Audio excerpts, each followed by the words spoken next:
Welcome to Vegan Business Talk with Katrina Fox, author of Vegan Ventures, Start and Grow an Ethical Business.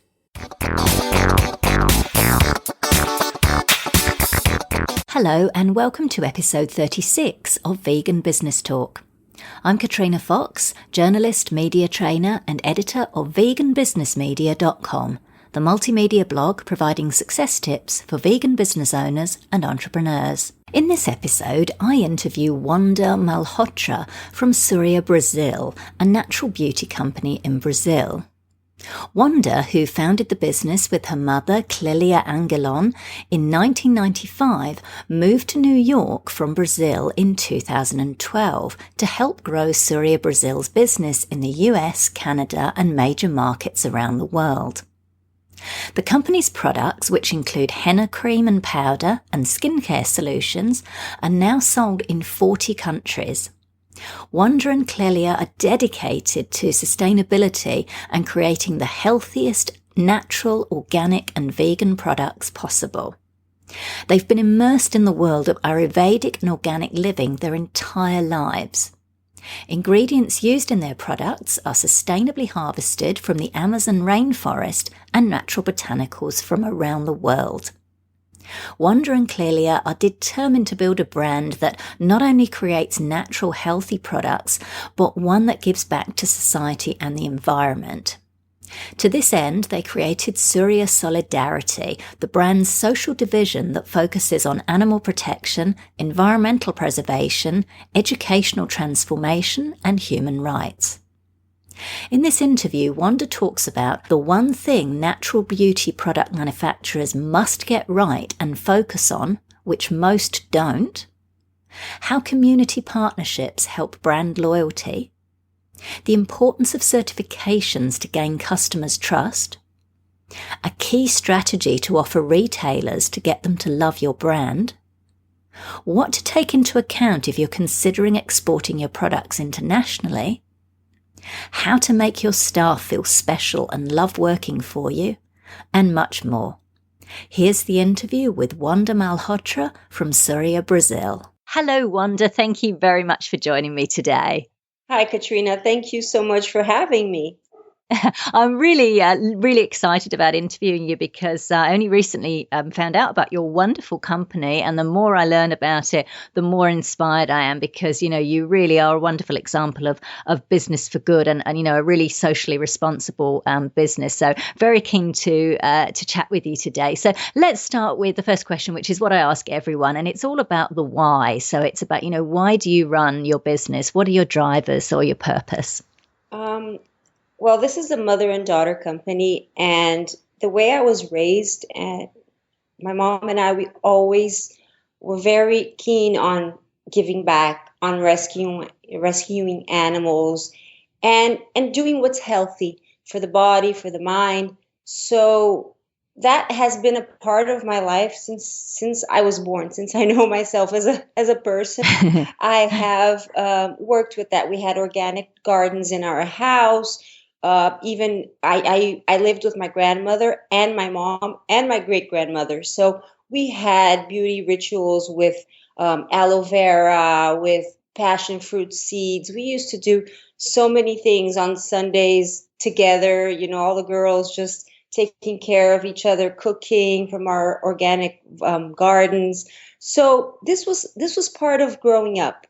When I was old enough to start working with my mother, she suggested that we open a business based on our values, based on what we believe.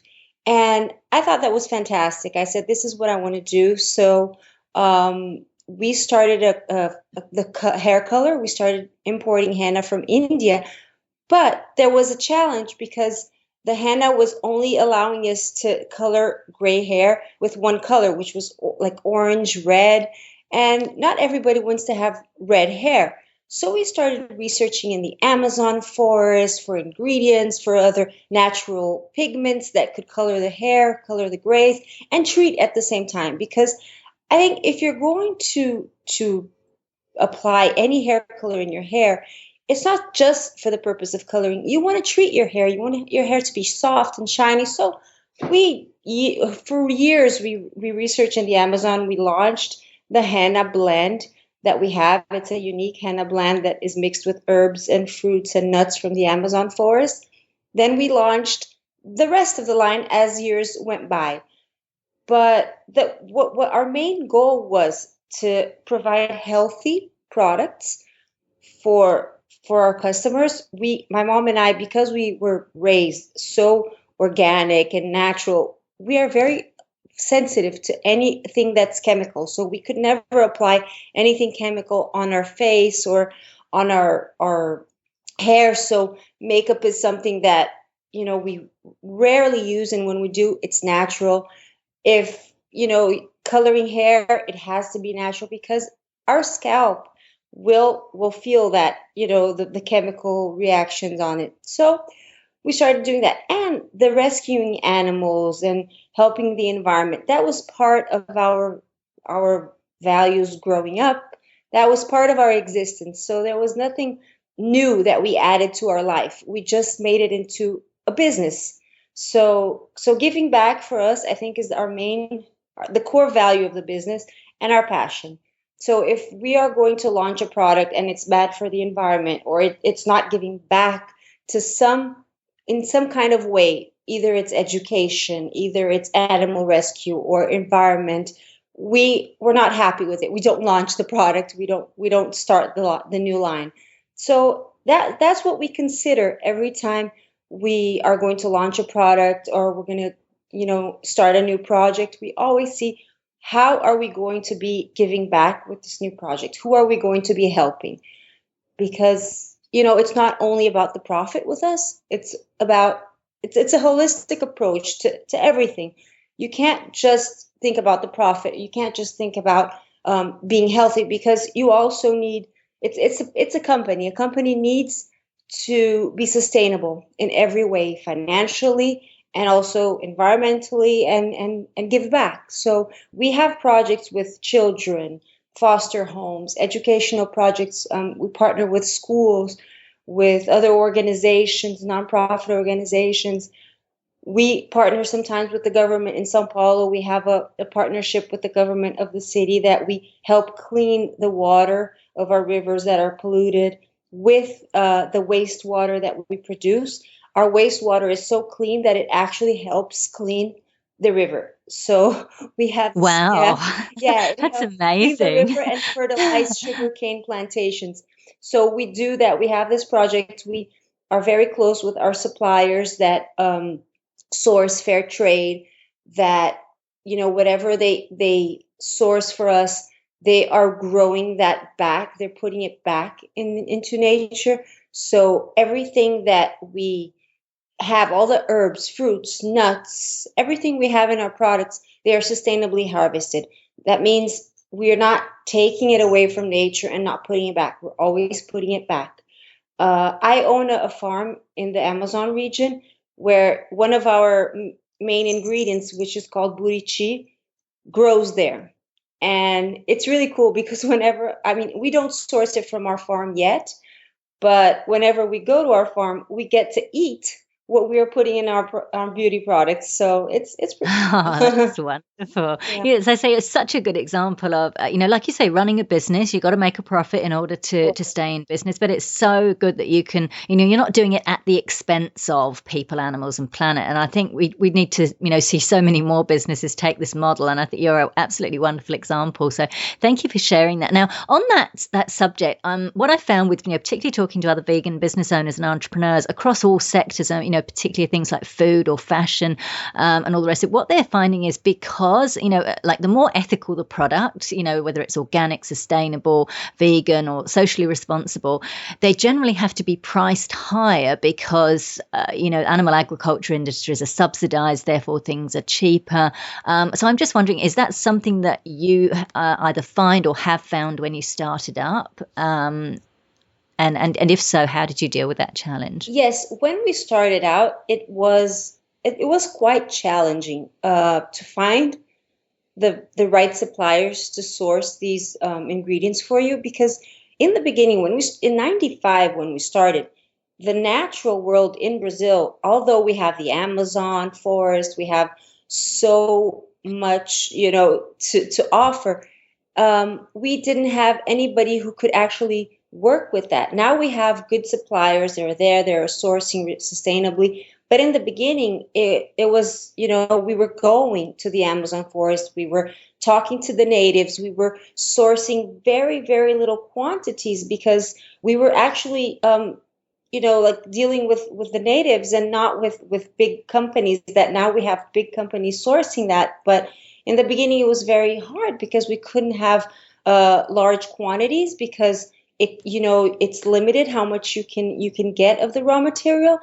And yes, it was expensive because there wasn't a production line of this. We had to go and source it ourselves. So it was a very small business in Brazil. Now it's growing, and we're very happy to have other companies doing the same thing as we're doing with body care, skin care, hair care, because that gives us more opportunity to source ingredients.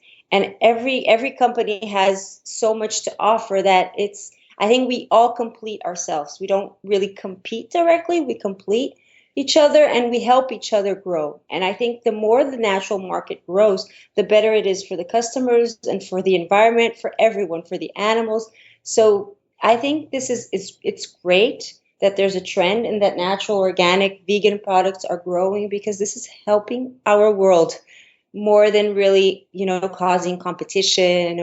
I don't see it as a negative thing. I see it as a very positive thing that we're having more. So in the beginning, it was hard even to find chemists who were willing not to test on animals, because we have, in the beginning in Brazil, we hired a team of chemists, biologists, pharmacists, and even people. We have a person that works with us.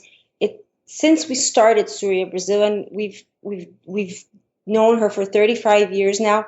She is actually native descendant, and she helped us with her knowledge. Although she's not a chemist or a pharmacist or a biologist, she had the practical knowledge of ingredients of, like you have a headache, you use this herb, you have a stomachache, you use that herb. So her knowledge, her experience from growing up with her native family helped us so much in our business.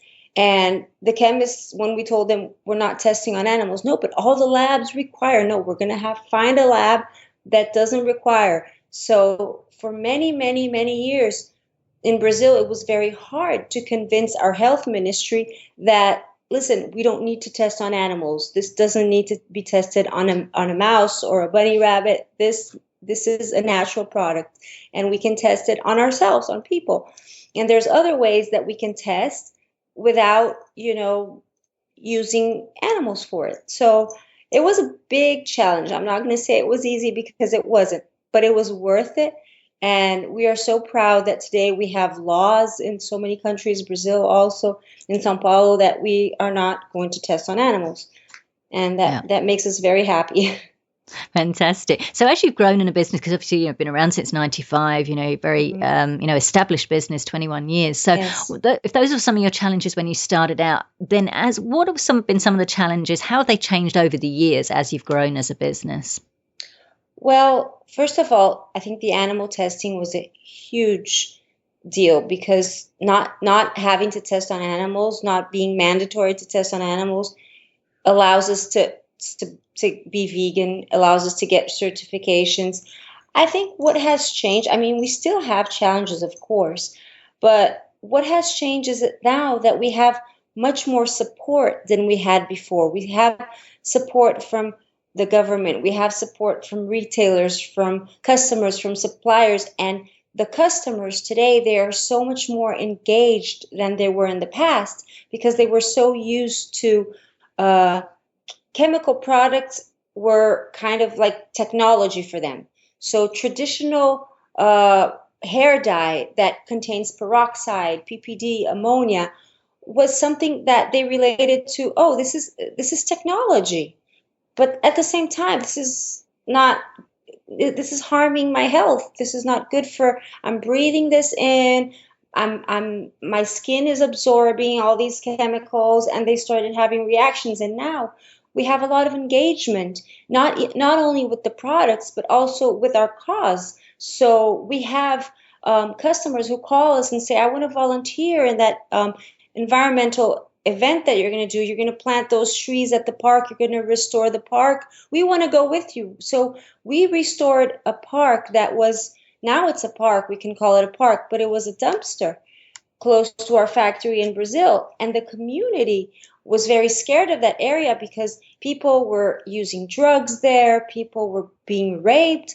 And when we cleaned it out with the help not only of our staff, of the government, but also of our customers came to us and said, we want to help restore this. Today, the community that had, people doing drugs, everything it was a dumpster, this area. Today, it's a park where kids play, where the community can have a vegetable garden. We're growing fruit trees. We have so much going on there. And all the toys for the playground, all the jungle gym was made from recycled material, used tires, wood pallets. So, and we didn't build this. It wasn't Surya Brasil who built this for the community. We got together with the community and we did it together. So I think that's the difference than when we started. When we started, we had these ideas of sustainability, of giving back, that people thought, they looked at us and they said, you are dreamers. This is never going to happen. And now it's happening, and we're not the only companies who are doing it, because if we're the only company doing this, it won't escalate. But when you have Yeah. a lot of companies doing it, it escalates. And we see so many other companies now adopting areas and making it into parks and schools, and just so many educational projects going on. It's beautiful. It's really beautiful. So I think that, Fantastic. yeah, I think that we're making great improvements. So you've gone out of your way to gain several certifications to demonstrate your commitment to sustainability and other social justice issues. As a business, why did you decide to do this? We decided it is a great investment. We are not a huge corporation. We still consider ourselves a small business, although we have a good outreach. We are a small company, and it's a family-owned business still. So we decided to give our customers as much confidence as possible on our products. And I think that if you want your customers to trust you, you have to give them proof that yes, you are vegan, you are natural, you're giving back, you're fair trade. So when we decided to partner with these certifications, because these companies that certify us, they are very, very serious, very reliable, and well known globally. So because we are selling today to 40 countries, we said we need to have as much certifications as possible, so our customers feel that they can trust us, that they can look us up in these other companies that certify the products and brands, and verify and audit us. What ingredients are you using? Is it safe? Is it vegan? Is it organic? Is it natural? So these certifications we have, we go through an audit. Like EcoCert is very strict, and Leaping Bunny and vegan.org and Cruelty Free Pizza, they're all very strict. So if they give you a certification, that means you've been through a very, very long process and strict process to get them. And customers know, because customers, they are very knowledgeable. They know exactly what to look for in a product, ingredient wise, certification wise. They know how to look at your product and say, okay, this is a product I can trust. And I think trust is one of the most important things in a relationship. Either it's between two people or a company and a customer. I think that's really important. That's why we go out of our way to invest more on certifications, and we invest our time. We do all kinds of investment, because it is important. Very important. Absolutely. Fantastic. Thank you. That's great. I appreciate you sharing that. So now your products, as you mentioned, you started out, very small, sourcing your own raw materials. Now, as you mentioned, your products are available in 40 countries, which is amazing. Can you talk us a little bit through how that happened? Like, because I know there's going to be people listening that are maybe just starting out, with their vegan products, and they kind of dream of, having the kind of success that you're having. Can you talk us a little bit about, some of the ways that you went about making that happen?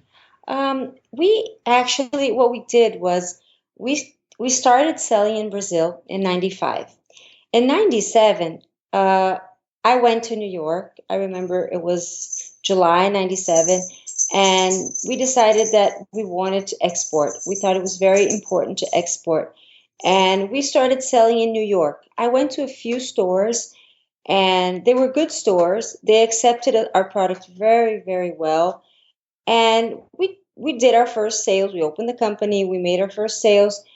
And when they saw the potential of the product, because they bought a little bit of each color, and we only had the hair colors at the time. And I thought, maybe in a month I'll call them back. I'll see how it goes, and we'll start the relationship slowly. They called me after a week and said, "We're out of stock. We sold everything." And I said, "What? 1 week? Oh my gosh." And we were like panicking because we didn't even plan for selling what they purchased in a week. We thought, "Oh, it's going to take them a month or even more. We're going to have a demo program. We're going to have to really struggle to get this rolling." But it wasn't. And then so we started actually selling in New York. It's not like we didn't build a huge organization, or we didn't have a huge warehouse. We started very, very small. It was a small operation, but the amount of products we sold in such little time, we're like, oh my gosh, we need to really structure ourselves and invest in this market because it's good. And then and then in New York, we had our first export to Japan, because our Japanese distributors came to New York, saw our product, asked around, "Oh, how is this product selling?" And the retailer said, "This is amazing. This product is really natural. It sells. It has great performance. It covers grays. It does this. It does that." So they were so happy that the Japan, they called us and they said, "Listen, we want to import your product." So our second country was Japan, and we have the same distributors until this day, and they're doing very well, expanding. So, and then from there it started, and with Switzerland, and then France, and then England, and then we started just expanding from there. And although we don't have a huge marketing budget, I think the word of mouth is really strong. People talk about, the product and what it does to their health and to their hair, and it spreads like fire. That's the best form of marketing, really, isn't it? That recommendation and word of mouth. I really love that you shared that, because what I really love about that is you started out, if I'm understanding it correctly, you actually went directly to, a small number of retailers yourself, and then ended up with dealing with distributors, which I think is quite interesting and inspiring, because sometimes people think, oh, I've got to get a distributor straight away, but that's not necessarily the case, I'm hearing. So let's talk a little bit about how, I know obviously in the beginning that was great. So what about nowadays? Like, how open are retailers and distributors to your product? Open? Oh, they are very, very open. I think we work today with great retailers, especially the natural market. For us, we speak the same language. Beauty supplies are starting to open up to organic products, which is great.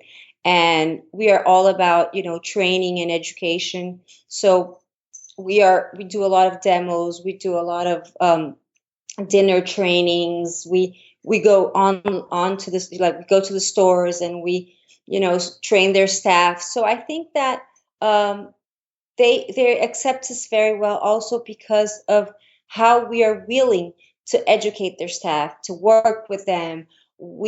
we like to be real partners. It's just we don't see them as just our retailers. Oh, they're just accounts. No, they are partners. So we feel like we have a close relationship with most of our distributors, retailers, and that makes a big difference.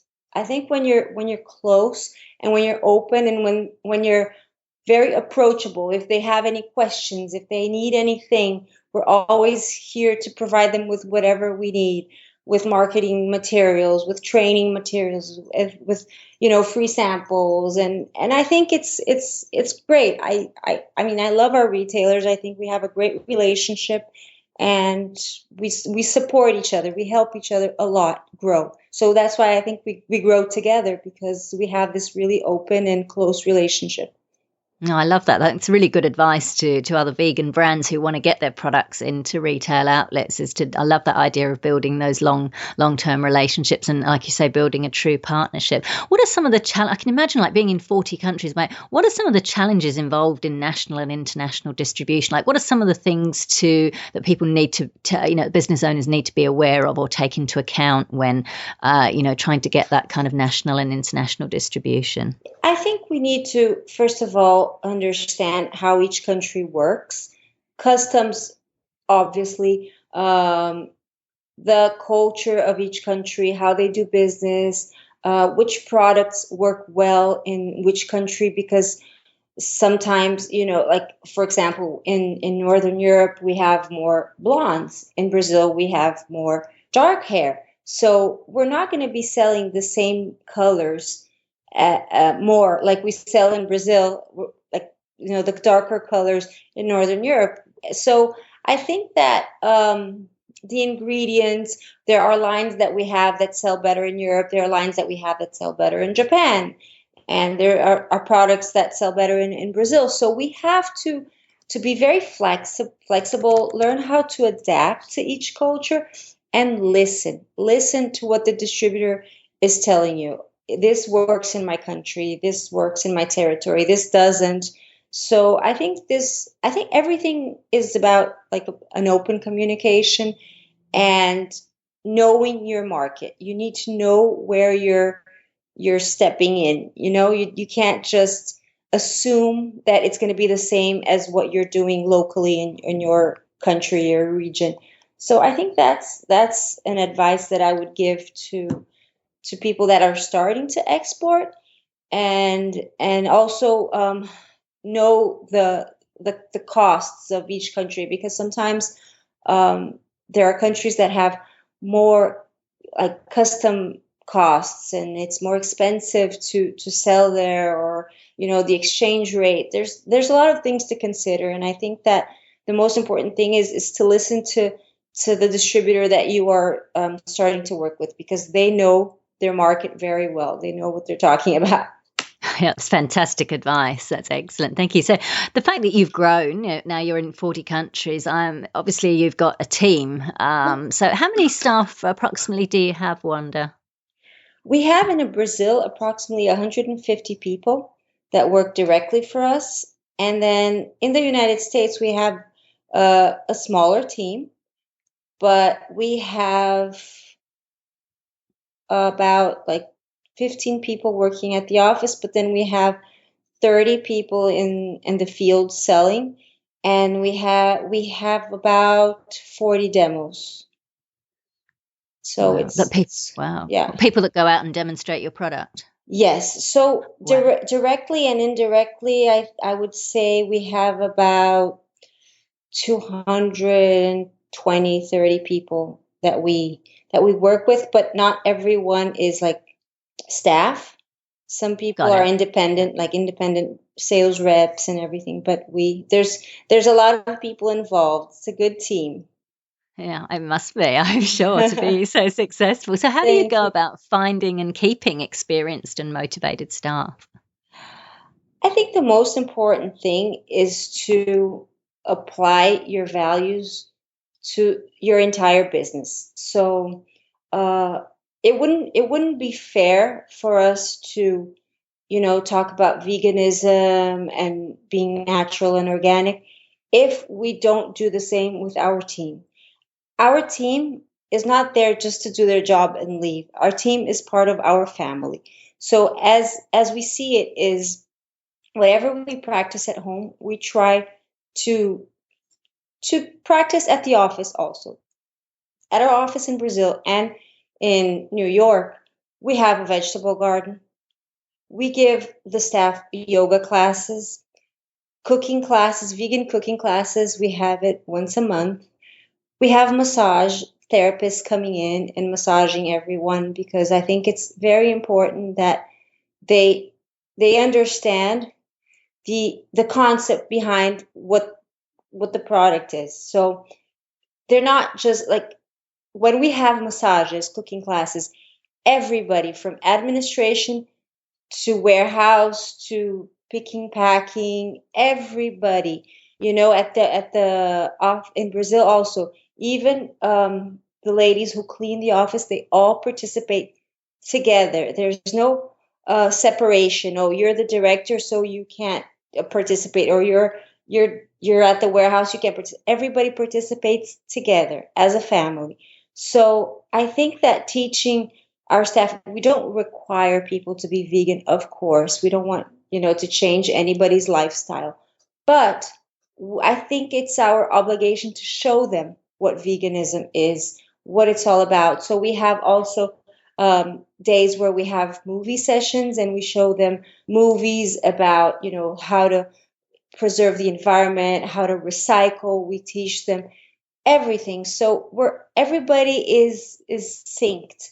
We're all on the same page about, what we're doing, why we're doing it. So I feel like even our warehouse members, sometimes we're packing an order for, a customer from the e-commerce, and they come up with ideas. They said, "Oh, because we're vegan, how about we send them this vegan recipe that we did? Let's print it out." And this is coming out from my marketing team. This is coming from my warehouse team that is just picking and packing the product, shipping it out, and thinking, "Oh, I learned this in cooking class. Maybe this customer who is buying this specific product will like it." So it's great. We work together as a team and we understand the concept behind veganism, natural, giving back, and they participate. When we do volunteer work, everybody participates, everybody wants to volunteer, and it's just beautiful. I think we have more than like we don't consider ourselves just co-workers. We consider ourselves a family, and that's how we call each other whenever we send like cards to each other, because we always celebrate everybody's birthdays. We have cakes. We're a very festive company. We make sure to always celebrate something. Like one day we decided to have International Day because we have a very international team in our office. So we had, people bringing food from China, from Brazil, from Dominican Republic, and Trinidad, and just and Polish food and Irish food. So it's really we work. I mean, we have a lot of responsibilities. We are committed, but we try to have fun. We love what we do, and we try to understand each other. I mean, like really understand each other and our customers. Why is this customer buying this product? And our yoga classes are just fantastic. We love it. And at the end, at the relaxation, we always end up falling asleep, which is, it's funny. We all like the instructor is waking up each one of us like, "Okay, now it's time to go back to work." Oh, wow, that's amazing. I mean, I think you could teach corporate like organizations so much. They try desperately to create that kind of culture, and you've just like nailed it. I mean, it sounds like a wonderful place to work. Yeah, The I massage enjoy and the yoga. myself. I enjoy myself. If you go to our Facebook page, you can see, we post pictures of our staff having yoga. We have little videos, and it's just so fun to watch. And my friends in Brazil, they call me and say, Oh, when are you having yoga? Because I'm going to be in New York at this date to participate in your yoga class. It's so funny. Oh, I can imagine. I bet your staff absolutely look forward to going to work because it sounds like a wonderful environment. That's really inspiring. So I really hope that people take note and, have your company as a role model when they're looking to build their company and grow it, because that's really wonderful. Now, we touched on this a little bit earlier you touched on a little bit about not thinking so much about competition, but more as collaboration. Yes. Tell us a little bit about your thoughts on that, and because I think you also partner with, I believe, like local cotton farmers Yes, in your yes. area, which I think is really fantastic as well. So talk to us a little bit about competition versus collaboration. Okay. I think that a lot of natural, organic, vegan companies are small. A lot of them. They're not huge corporations. Some are, yes. Some are big. Some were purchased by other big corporations. So they have huge marketing budgets, and they can do so much. So when you are small, you need to be able to do so much marketing wise, and grow in the market. You need to collaborate. You need to get together with other small companies to become a little bigger than what you are. And we partner with the organic cotton products that we have. They're actually communities in the Amazon region that we help. So we have a very, very, very tight, small margin that we put in their products, but we want to help them market whatever they do. So these are our poor communities that started to make handmade. It's called handmade, the section in our website. And everything, the jewelry, the toys, the bags, the purses, they're all handmade by small, really small communities. And we purchase it from them. We sell it on our website in a way that we can not only give back, but we want to launch them in the market. We want to help them, grow and become a company, and not just a little small community that is, struggling to get, you know, food on the table. We want them to really, really grow and expand. So we sell their products on our website. We sell their products in Brazil. We have a store and a day spa in Brazil, so we sell it there also. And we also partner with other small companies. Like, we started in Brazil collaborating with a company called BioArt, and they sell makeup made clay based, Amazonian clay based, and we sell their products, and we sell their products in our website and our stores. It's a small company, but it's growing. It has a huge potential. So we try to do that, and other suppliers as well. And sometimes we do events together, trade shows.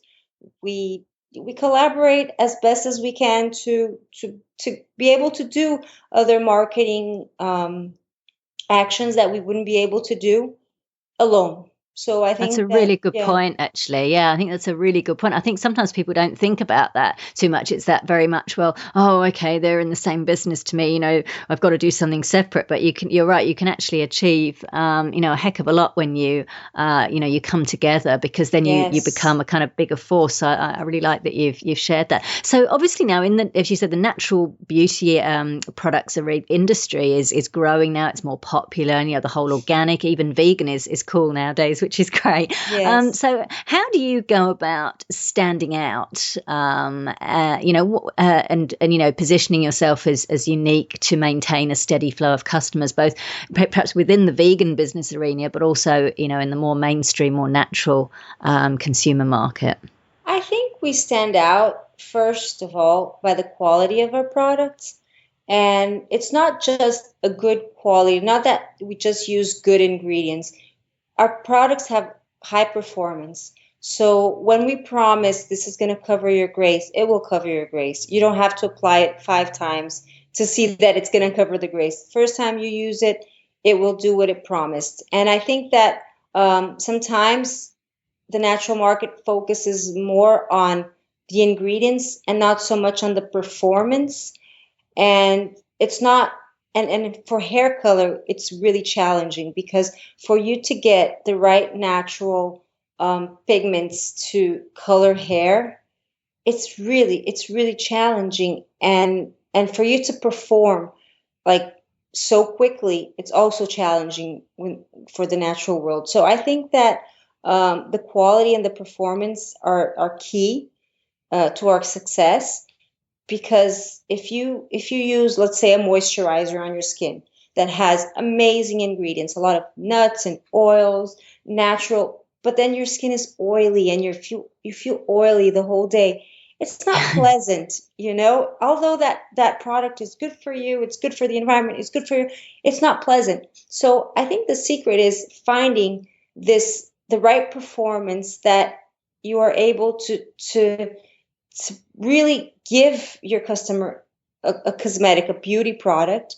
and that she will feel good all day. Because, of course, you feel good about yourself when you're using your vegan product, but you don't want to be oily and sticky. You want to have soft skin. You want your skin to smell good. Sometimes you use nuts or oils that don't smell very good. And I think that it has to be a complete product. It has to have quality, good ingredients, performance, has to be safe. It's not easy. I know that a lot of companies struggle, because we struggled as well, and we still struggle. It's not easy for us. It's not like, magic. Oh, it happens. It's a good product. No, we struggle to get the products to be the quality and performance that our customers expect. But I think that's the real secret. I think if you have a good product, yeah, the making your customer try it for the first time is the biggest challenge, because sometimes they used others that didn't work. Oh, but is this going to work because I used others? And then as soon as they use it and they like it, that's it. This customer will be ours forever, because Exactly. they Yeah, they that's tried so it. true. That's so true. I can really relate to what you're saying. I know I've tried certain sort of kind of, natural products, and they tick all the boxes, but like they're Yes, just a pain to work, or they're too kind of, I don't know, they're crumbly and awkward, and you're exactly. just kind of like, oh. So I think that's a really good point, actually. I really appreciate you sharing that. That's Thank a you. really wonderful nugget of advice. So, and who are your main demographic in terms of your customers, Wanda? And approximately how many are vegan? Like what percentage are vegan that you know of anecdotally? I don't have the exact percentage for you, but I would say most, they're not mostly vegans, because vegan is, it's more challenging than being a vegetarian. We have a lot of vegetarians, we have a lot of vegans, more vegetarians than vegans, but we also have uh, people who are not vegetarians or vegans that are just trying to start a healthier life, and they're concerned about using more natural products, organic. And we have a lot of mothers, a lot of expecting mothers that are saying, listen, I have gray hair, and I don't want to like go through my pregnancy with gray hair. Can I use the product? We always tell them, you have the list of ingredients right here. Our website is open with all the ingredients. Ask your OBGYN, because each pregnancy is different, each person is different. And most OBGYNs, they say, yes, you can color your hair with Surya Brazil. Or allergy clinics. We have so many customers now that are complaining that, oh, this product never gave me an allergen, now I'm having allergies. And we are also, our henna creams, our colors are also certified gluten free. So we have celiac customers. It's so many people that have, like each one has a concern. So some are allergies, some are, I'm expecting a baby, some are saying, oh, I want a healthier lifestyle. And Got the it. and the vegetarians who are like, yeah, we're looking for vegan products. So Fantastic. So, just on the vegan aspect, what about tell us about your use or your choice of the word vegan, whether to use that on your marketing, or how much to use it, how prominently? Because everybody's got different opinions on this, and I love asking people this because I get so many different answers. So, tell us a little bit about your choice of using the word vegan. okay, I think when we say our company is vegan, the products are vegan.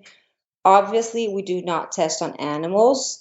We do not use any animal products. But more than that, I think what makes us vegan more than not testing on animals and not using animal products is what we do for the animals. So I think our Surya Solidarity division that rescues animals actively, and when I say actively, it's almost every single day, because whenever a customer finds a lost puppy, a lost cat, some animal, like we have even pigeons with broken wings, everything that all the animals we rescue on, I would almost say daily basis. I think that's what makes us more vegan, how active we are in protecting these animals and taking care of the animals. And a lot of animals were unable to get adopted because who wants to adopt a pigeon with a broken wing? So this pigeon with the broken wing is right now at my mom's house because nobody wants the pigeon. So Right. that's what we do. We rented out a farm close to São Paulo where we put 11 pigs that we rescued that started as little piglets, and now they each weigh 400 pounds. And I think I saw one of them on your you website. So saw. what yeah, they were gorgeous. So I Yeah. guess what I'm getting at is that you don't shy away from the word vegan, because some companies, are kind of like, oh, well, no, we won't use the word vegan because it might scare people away. Maybe we'll Oh use no. plant-based. So you're obviously proud to use the word vegan, and it obviously hasn't impacted negatively on the growth of your business. Never, never, never, because we are not we're not making products just for vegans. Veganism is what we believe in, and it's not just like I told you, ingredients or testing. It's really doing something for the animals, really protecting them, taking care of them, adopting them, rescuing them, helping. So I think that's what veganism is all about, is when you have this love for animals that you want to keep on, like on a regular basis, consistently on your in your life, taking care of animals. I wanted to be a vet before I started this company, but of course things change a little bit for me. But I am crazy about animals. My house is a zoo. My mom's house is a zoo, and I mean, No, your places are much nicer than zoos. no, sorry. I mean, I always say this because my friends tell me your house is a zoo. But thinking about zoos are horrible because they put Exactly. my animals. They sleep on my bed. My couch is at home. They're for my animals. They're not for me. Sometimes I get home and I'm like, is there any space for me over there? Because they're all, they take over the house. So yeah, no cages in my house. Fantastic. So, in terms of marketing your business, Wanda, obviously, you started out kind of pre-internet or just as the internet was taking off, and certainly no social media. So, talk about some of the marketing strategies you've used in the past and that you're using now that are most effective. Yeah, we use, of course, in '95 there was, especially in Brazil, things come a little later to Brazil. At that time, things came a little later. Now with technology, everything happens all over the world at the same time. But at that time, we invested a lot in demos. We had a lot of education programs, a lot of trainings, and of course, we couldn't afford TV or radio or magazines or anything like that. So our main partners were our retailers who supported us, who believed in us, um, the ones who did believe in us at the time, that didn't think we were crazy and dreamers. Uh, and I think a lot of word of mouth, a lot. I remember that when sometimes we had customers who called us and said, I don't know how to use this product. And we tried to explain over the phone, and they were like, nope, still don't know. I remember driving to people's houses and teaching them myself how to use the product. Wow. I would apply the product on their hair in their house. I remember, like, in their bathroom sink, I was working on their hair. And That's dedication. Wow. yes, we really, really believed on what we were doing, and we said, you know what? If she can't understand over the phone, I thought it was my job to go to her house and teach her. And from there, we got people, like, just word of mouth, spreading the news. Oh, the owner of the company came here and applied it in my hair, and so I think that was like, I think our commitment, our level of commitment with what we believed in was so high, and it was so strong that I think our customers, when we were face to face with them, they could see that, they could understand, no, they're serious about what they're doing. They believe it. So I think that's a little contagious when you're so passionate about something, it other people start to become passionate with you, and when they see that, oh wow, it really works, they they really get involved. It's nice to see. It made us very happy. I remember driving to people's houses, and at the end it was like, oh, my job is done. I feel so accomplished, I would go home happy. Plus, Brazilians are very friendly. So, at the end of the day, like I went for an hour and I would spend hours there because, oh, let me, make you some tea, let's have some cake and let's talk. And then at the end, you become friends. So it was a Fantastic. very, it was fun. It was challenging, but fun.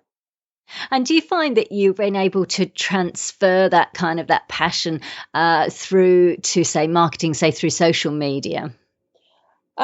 I think sometimes, yes, we do. We try to, it's very, for me, I have to be it's very hard for me, this whole virtual thing, because I think that the face-to-face relationship is just so important and precious. But I think through social media, we try a lot and we've had a lot of engagement. We've been going organically. We're not investing. We don't have $1 million budget on social media. We have our community that loves Surya Brazil, that participates and that engages with us. And I think that sometimes we really do get this engagement. Most of the time, I would say. Of course, there are posts, there are, things that happen on social media that it's really hard to compete in this social media world because there's some really cool things happening all the time. But I think that most of the time, yes, I think we're very successful, and we have great partners. Like we have, I wanted to say earlier and I didn't, but Australia is a great distributor that we have. Not only are they very, of course, they work amazingly. They have a really good work ethic, and they get the product out there. They are as passionate as us, and their lifestyle is very similar to us. The farm that they have and the way they live, and I love their social media. I always tell them, I'm going to copy some ideas from you. You guys are great. They are actually. I met Jan and Leslie recently. Actually, Yeah. they came to an event that I hosted for vegan business owners and entrepreneurs, and they've been doing this for like 25 years, and Yeah. they're amazing. And we just started following one another on social media, and I'm like one of them put a really cool picture of a beautiful sunset. I I was like, oh, that's know. lovely. It's really They nice. are Oh, so amazing with everything they do. And then, so I think that we have such good partners and we do so many things together that I think that really, really helps. I am very pleased with where we are right now. Of course, we always want to grow. We're welcoming new retailers and everything, but I am very pleased with the level of engagement we have with the customers we have now. The level of engagement is really good, and we are not a page like that has 1 million likes on Facebook, but the people who do like our page, they are very involved. We get like spontaneous good reviews. We get spontaneous calls, like people calling us and saying, I'm just calling to say that I'm really impressed. You guys did a really good job with this product, with that product. And we're like, wow, like, we have our customer service reports of calls that we get, and I'm looking at the percentage of people that are, calling just to give us a compliment. I'm like, wow, I wonder. I want to ask my other friends who have companies how many compliments they get on their customer service, because usually you're waiting for somebody to call and complain, oh, that's my right. order Yeah. didn't get here on time, or oh, I didn't get this or that. But no, we have, I mean, of course, we have people who call and question and ask, oh, how do I apply? How do you do this? But the level of satisfaction is very pleasing to me. Very That's pleased. fantastic, and really good. And it's, as you say, it's far better to have, a lower number of people, but who are really engaged and actually love your brand. And I think that's becoming so true nowadays that, if you have got 1 million likes on Facebook, people don't really care about that so much. They care about how others are interacting with your brand, particularly their Yes. peers. So it sounds like you've really got a handle on that. It's wonderful. So for those people, you've been doing this for 21 years now, Wanda. So what advice can you give to, say, people who, perhaps at the beginning of their journey, they're keen, perhaps they're in a day job at the moment and they want to start their own business and of course run it on, ethical principles, on vegan principles. What advice can you give to them? I think that when you want to start your own business and you're looking for something to start, a lot of people, they are looking for what is profitable, what is going to make me successful, what is going to sell, what's not going to sell. All these points are very important. But I think that the most important thing is, what am I passionate about? Because if you're not passionate about what you're doing and you're just thinking about what's sellable, what's the trend in the market, if you're thinking about that, it's very likely that you are going to have more challenges and struggles than if you just, dive into something that you're passionate about. Because your passion is your drive, and your passion will take you to the next level. If you're just going with what you think is going to be profitable and trending, I have a few concerns about that. I think you need to be passionate, because it will maybe take you a little longer than you expect. But if you truly believe in this, and it's good for the environment, you're helping people, you're doing if you're doing good and you're structured, you're organized, just go with your passion. I think that's the most important thing. Of course, a company is not only about passion, because you need to be organized, you need to be down to earth, you need to know what you're doing, you need to have a business plan. Everything is very important. You have to have your feet down in the ground. You can't just dream. But the passion is the drive. I think that you need to really believe in what you're doing. I've seen so many businesses take off. There are so many businesses that I admire and that started so tiny and with a passion. I think that at Anita Roddick, when she did the Body Shop, was her story is beautiful, and I remember it was very inspiring to me because she started so small. She was also a woman at the time, alone and starting a business. It was very challenging for her. But these challenges, they make us learn so much and grow so much that it's worth it. The more challenges you have, the stronger you get, and you will learn from your obstacles, from the issues you're going to face in the beginning of the business. The beginning is not easy. Whenever we say, oh, we did well, okay, but there were so many times that we sat down and we're like, oh my gosh, what are we gonna do? This is more challenging than we thought. And not giving up. Be persistent. I think persistence, determination is so important as well. And get yourself organized, down to earth. Don't, if you have another job, don't leave it like that. Just wait until you're established, because it's not easy. It's a very competitive market, because even the natural market, I think we compete a lot with conventional products as well, because everybody's is fighting for market share. So I think we have to take that in consideration also.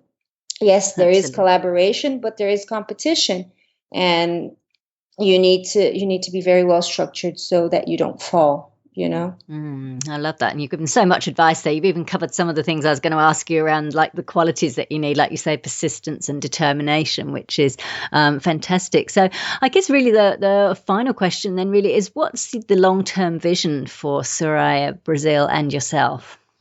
What we see for Surya Brasil is we want to continue expanding. our countries, our exports, our retailers, because although we are in 40 countries, not meaning that we are in 40 countries doesn't mean we are in all the retailers we want to be in these 40 countries. There's a lot to a lot to grow. We have so much work to be done. I think we need another 40 years to, to maybe reach what we're looking at now. But I think the more we grow, the more we're able to give back. And of course, I love that. That's such good advice. I just wanted to just point that out, right, and make sure that listeners really get that. I really like that, because sometimes with like people who, if they come from an activist background, they have maybe some issues around money, Yes. and business and what have you. And I think that's a really great point that you've just made there, that the more you grow as a business, the more successful you become, the more you can give back. That's really great. True. And I think that okay, if you want to expand, you want to grow, you want to give back. But I think the secret for all of this is keep yourself as transparent and honest as possible, especially be honest to your values. Don't change that. I see a lot of companies, sometimes they're struggling financially, or they're struggling in some kind of way, and they get investors in, and then the company's values starts, changing a little bit. They start shifting more towards the profit, or shifting more toward the. My advice is keep your values strong always, because if that's what made you successful in the first place, if you change that, it won't make you, you won't continue to grow successfully, because it's the values that make your customers engaged. The values, of course, the performance of the product. Don't change ingredients. Don't change, on what's working. Don't change. So I think that's very important to take in consideration, and be transparent with your market, because your market deserves the transparency. And if you are growing to give back, show how you're giving back always. It's very important.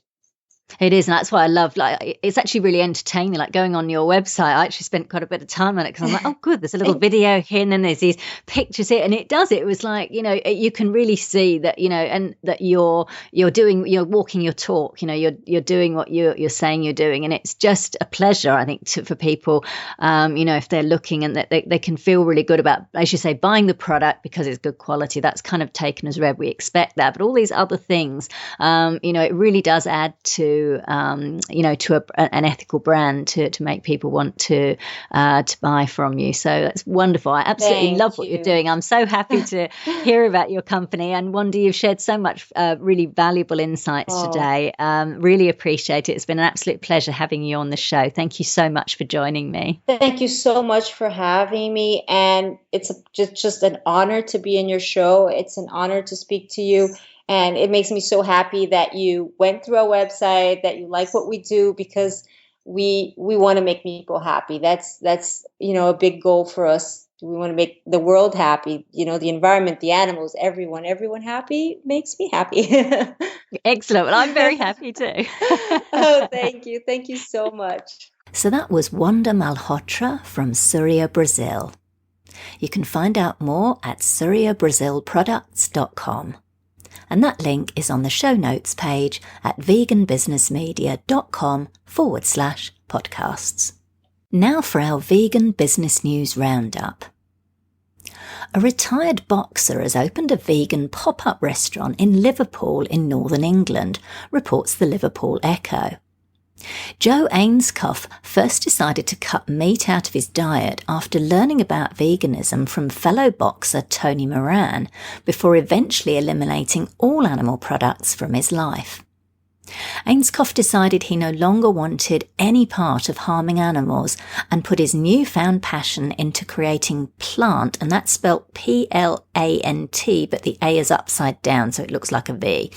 And Plant is a pop-up food stall and eatery that launched in August at a local festival. People have been queuing up to try the food by Venezuelan chef Chris Pulido, and Ainscough is planning to be at the Christmas markets in Liverpool's city centre from November. He's also finalising a permanent site for the restaurant.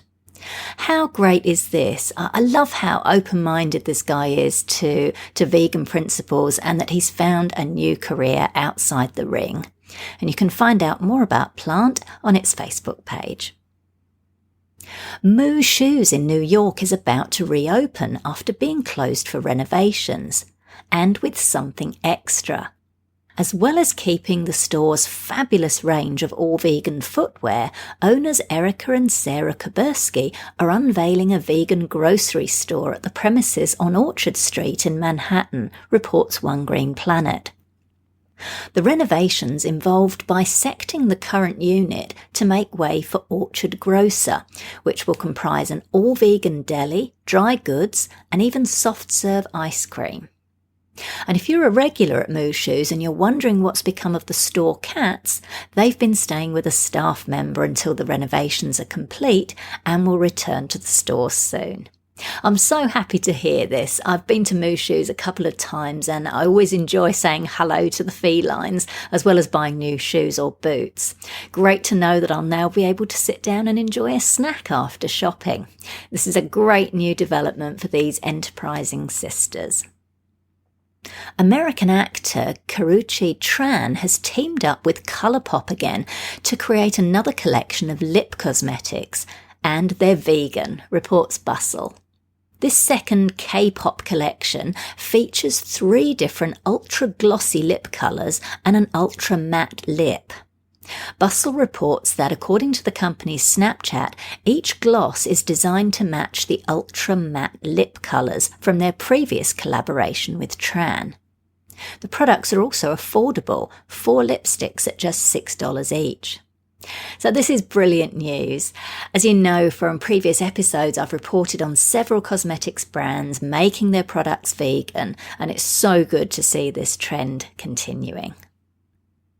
Vegan chef, consultant and writer Greta Storr, popular with the vegan community in Budapest, Hungary, has just opened a vegan restaurant a few metres away from Arany János Street metro station in the downtown area, offering breakfast, lunch, coffee, sweets and sandwiches, reports We Love Budapest.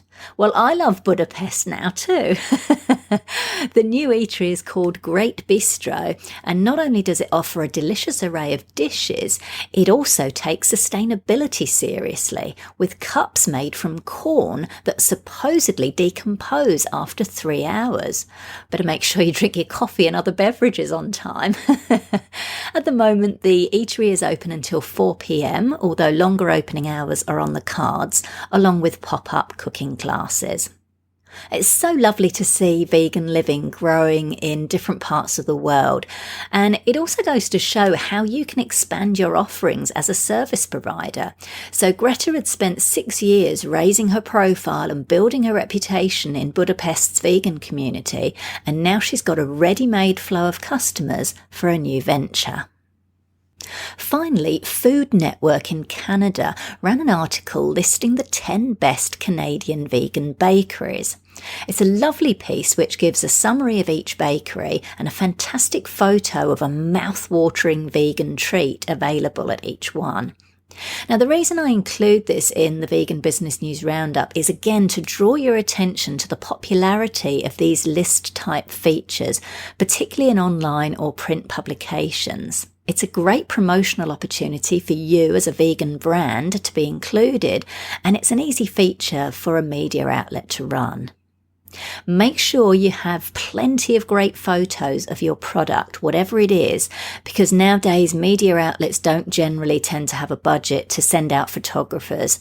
And as I say in my media training, the easier you make a journalist's job, the more likely you'll get media coverage.